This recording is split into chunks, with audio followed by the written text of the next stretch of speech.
د ګیلمن ګاونډ میلمه کوربه یې په ورین تندي هرکلی کوي. د واک په ګدۍ له ناستې وروسته دا کابل ته د عمران خان لومړی سفر دی. هیله یې دا ده چې د هیوادونو ترمنځ یې نازکې اړیکې ژورې او همکارۍ یې چټکې شي. د پاکستان د اسلامي جمهوریت محترم صدر اعظم جلالت مآب عمران خان په کابل کې پاکستان د ځینو په باور تر ډیره د افغان جګړې د دوام لامل ګڼل کیږي.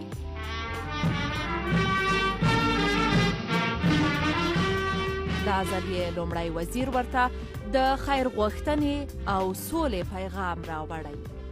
دی وایي پاکستان له افغانستان وروسته هغه هیواد دی چې ورته سوله غواړي.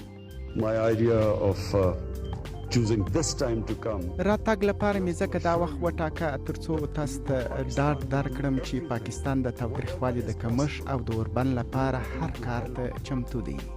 پاکستان کولی شي سولې کې خپله ښه ونډه ولوبوي. د سولې لپاره هر څه چې ممکنه وي موږ به یې وکړو. دا مو تاسو ته ډاډ دی. ان ستاسو له تمې به ډېره همکاري وکړو. کوربه یې چې له همدې ځایه په ځلونو له خپل ګاونډ پاکستانه د دوه مخي سیاست د نه لوبولو او د رښتینې همکارۍ غږ کړی و. دا ځل یې د عمران خان سفر تاریخي وباله او نوموړي ته په خطاب کې ویلي هیله لري چې تیر کې ترمنځ ستونزې حل شي. افغانستان ته ښه راغلاست. افغان ولسمشر یو ځل بیا د اوربند خبره وکړه. دی وایي تاوتریخوالي پورې به نښلېدل د حل لاره نه وي.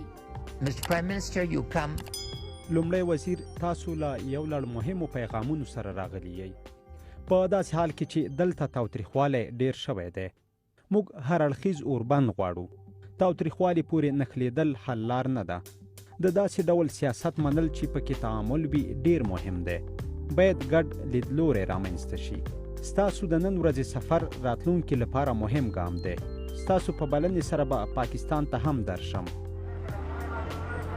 دا افغانان چې په خپل هیواد کې د ډیرو ناخوالو مسؤل پاکستان ګڼي خو اوس ځینې دې ته هیلهمند دي چې همدا ګاونډ یې له دې جنګ جګړو په ایستلو کې صادقانه عمل وکړي.